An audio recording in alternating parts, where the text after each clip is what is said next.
Verse 7, he says, we are consumed by thy anger, and by thy wrath are we troubled.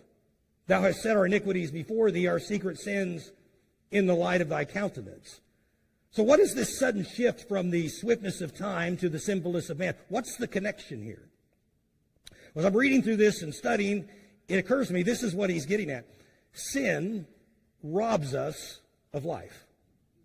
It destroys the life that God has given to us. In fact, it takes us way back to the garden where God had created mankind sinless and perfect, where we could have a face-to-face fellowship with him. God wanted no barriers between us and his creation.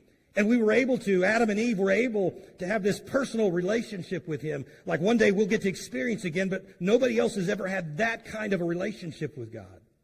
And he said, basically, he wants to have this relationship with them, but he gave them the command, listen, you can enjoy all of this. You know the story. But there's one tree in the garden I want you to not eat from. And if you eat from it, in that day you will die. Of course, we know the story. They rebelled against God. They sinned. And the moment that they took of the fruit of the tree of the knowledge of good and evil, at that very moment, just as God promised, they died in that instant spiritually. And the point is this, sin destroys everything good. Specifically, it destroys life. That's what it did for them. It robbed Israel of all the blessings that God wanted to give to them. Remember, he brought them up to the promised land. This is the place I promised you. I promised you for generations. And Moses followed God's commands, took the children of Israel right to the brink of the promised land. And here was all the blessings that God wanted for them. All they had to do was by faith cross the river. But they chose not to believe God. They chose to let their fears get in the way of trusting God's word.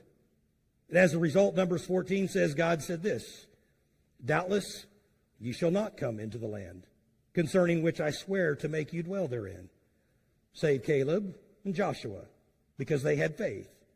But your little ones, which you said should be prayed, them will I bring in, and they shall know the land which ye have despised. The point is this, their sin of unbelief cost them the place of rest God wanted them to have.